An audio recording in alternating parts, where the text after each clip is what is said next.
Let's get into swing path, okay? So, swing path, there are 3 simple steps for the forehand when you hit it, okay? Number 1 is, I'm gonna be using the Topspin Pro today to really hit the ball so you guys can see me, okay? Number 1, you want to take the racket back.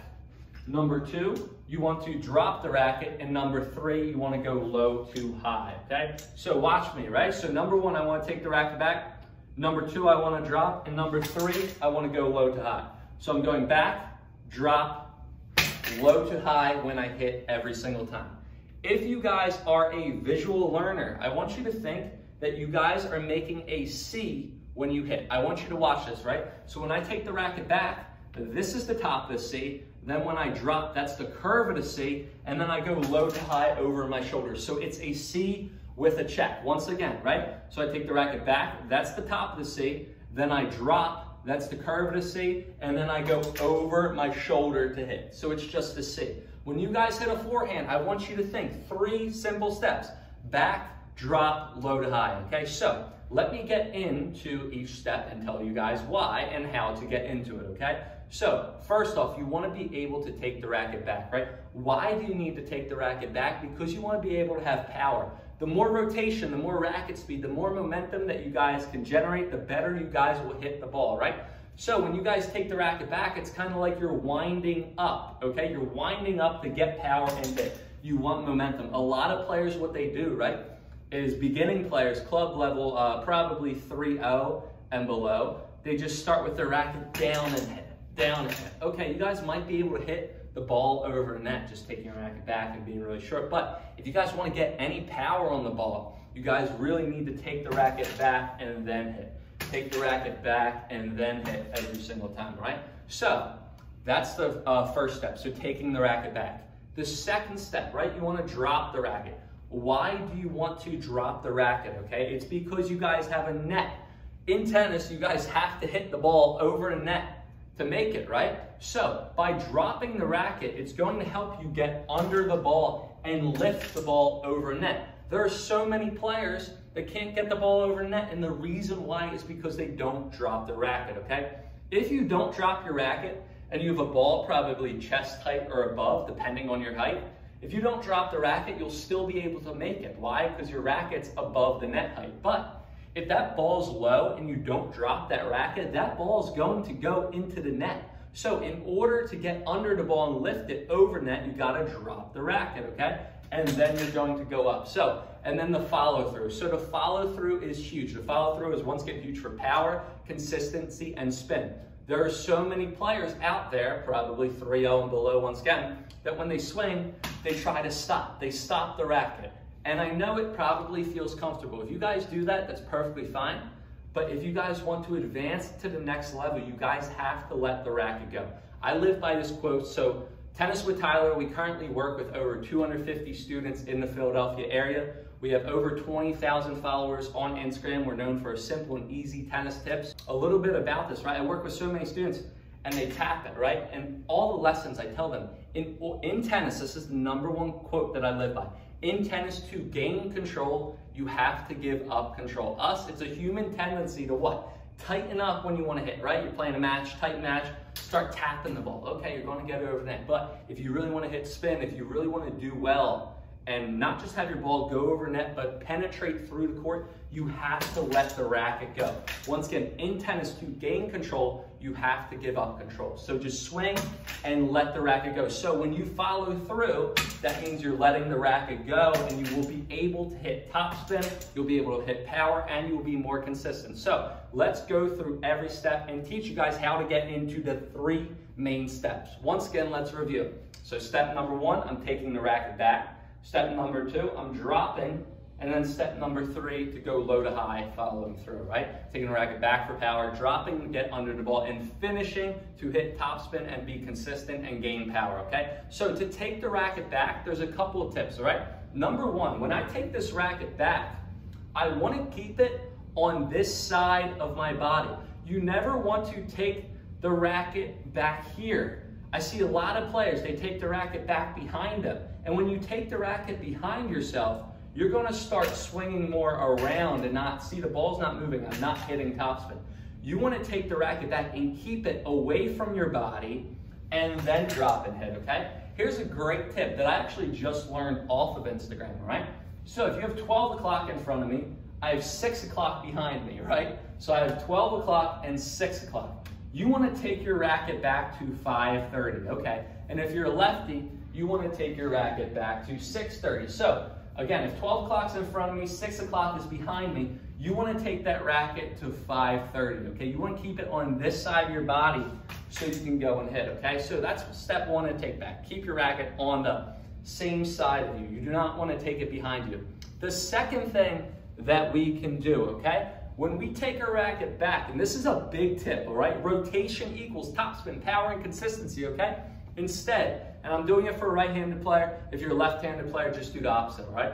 Instead of taking your racket back with your right hand, right? If I take my racket back with my right hand, I'm using my shoulder, I'm using my arm, I'm maxing out on power. This is the most amount of power that I could hit, right? You want rotation in tennis, right? So instead of taking your racket back with your right arm, watch what I'm gonna do. I'm gonna push the racket back with my left, or in general for lefties too. You wanna take the racket back with your non-hitting arm. So what I want you to do, you're in ready position, right? I want you to slide your hand up on the racket and push it back. So this, when I turn for a ball, right? When I turn for a ball, I'm not taking it back with this arm, my hitting arm. I'm pushing it back with my opposite arm. So this is literally what's doing the work when I turn, right? When I take the racket back. Once again, it's not this. I have this hand on here, I have my hitting hand on here, but I'm pushing the racket back with my opposite hand to get ready to drop and hit, okay? So again, you want to take the racket back with the opposite hand. By doing that, it's going to allow your body to rotate. Think of yourself like a sponge. You turn, all the energy's harnessed in, and then you release the sponge, right? It goes back to its normal form. So you're just going to coil and you're going to uncoil, okay? So that is for the take back. Another thing that you want to do for the take back, all right? When you take the racket back, look, when I take this racket back, my racket is up, okay? My racket is up and my elbow is out. Kind of like I'm elbowing someone and my racket is up. What a lot of players do is that they take it back maybe down, and that won't allow you to drop the ball. If you take that racket down, you're not going to be able to drop the ball. So you want the racket up when you take it back, so then what? When I want to drop, I can just drop the racket down and hit, okay? So again, you want to take the racket back with your opposite hand. That'll help you rotate. You want to keep that racket on the opposite side of your body, okay? So when I take it back, I'm up here. I'm taking the racket back up here. Then, so that's step one. Again, we said the forehand's a 3-step process, and I'm telling you, just think the forehand is 3 steps. It will make your life so much easier. If there's any coach that tells you the forehand's more than 3 steps, I don't know. He's making it too difficult for you, all right? Every single forehand, 3 steps, right? So back is 1. Now let's talk about drop, okay? And once again, we want to drop the racket to get under the ball. So when we drop the racket, look, when I drop this racket, all that I'm doing, a lot of players, they think a drop is that they're dropping, they're bringing it down, lots of muscle. All you have to do for a drop is let gravity do the work. You don't want it to dangle off your hand, but just take it back and drop. Let the racket drop, gravity, okay? So you're going to take the racket back and drop, okay? And then you're going to go low to high. But to drop, so once again, step number 1 is when you take the racket back, right? To drop the racket, all you're going to do is let gravity do the work, okay? Second thing, all right, this is a great tip, okay? This will help you tremendously to be able to make sure that you get under the ball and drop the racket, which in other words, will allow you to hit the ball over net every single time, okay? So I take the racket back, I drop. When I drop, I want you guys to look and tell me what you can see. What can you see right now when I drop this racket? If you can think that when you drop, you point your butt cap to the ball, you will be able to get under the ball every single time. If, again, this is a big tip and I would write this down. So you go take it back with your opposite hand. When you drop the racket, point your butt cap to the ball. If you point your butt cap to the ball every single time, it will A, allow you to lag your racket and follow through. So it's going to accelerate your racket for you, right? But B, it's going to help you get under the ball. So you want to point the butt cap to the ball, okay? Also, another way, if you guys don't like the butt cap or you guys don't like gravity, that's perfectly fine. Another thing, just before I keep on going, guys, these are tips. This isn't the Bible, okay? Use some tips. Some tips I expect you to think that I'm crazy. Other tips, they're going to really work and change your game, okay? So go out, try these tips. If they work, they work. If they don't, no hard feelings. One tip might work for Justin and another tip might work for Joe. But the tip that works for Joe, Justin's like, what is this guy talking about, right? Everybody is different. But if we can give you guys simple, easy ways, this will help improve your game with less amount of time, energy, and effort, okay? So when we drop this racket, right, you guys want to look another way, right? If you guys are more visual, my hand, my fist is above the tip of my racket, okay? My tip is down, my hand is up. You always want the tip of the racket below your hand.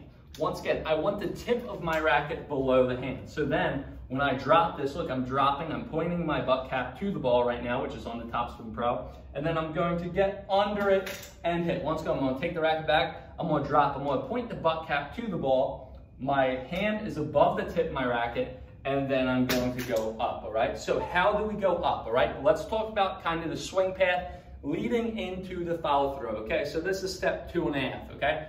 Back, drop, over your shoulder, right? But when we're going over our shoulder, if you guys are a visual learner, and I like to bring up the clock, okay? You guys wanna go from 6 to 12. So 12's up here, 6 is down here. Players have to understand that in order to hit the ball over net, you have to go from low to high. You have to get under the ball when you hit every single time. So as you guys can see in the Topspin Pro, if I'm getting under the ball correctly, it's spinning, okay? So once again, let's review. I'm taking the racket back with my left hand, right? Then I'm dropping. The butt cap is pointing to the ball, right? Or my hand's above the tip of my racket, or I let gravity do the work. And then I'm going low to high. I'm swinging from 6 to 12, okay? Guys, this is called the Topspin Pro right here, okay? The Topspin Pro is the #1 teaching tool. If you were on court with me and you were a beginner or an intermediate or an advanced player that needs some topspin, you would be doing this with me on court, okay? As you guys can see in this Topspin Pro, it's an 80-degree angle. You can see this, it's not straight up, it's an 80-degree angle, right? So this teaches you how to go low to high. That is how you want to swing, okay? And the Topspin Pro demonstrates that. Highly recommend it, but going back to that, right? So you want to swing low to high, and then when you finish, right, you want to finish over your shoulder. You do not want to stop, be super, super short. You want to take the racket back, you want to drop low to high, 6 to 12, and then when you finish, you're finishing over the shoulder, okay?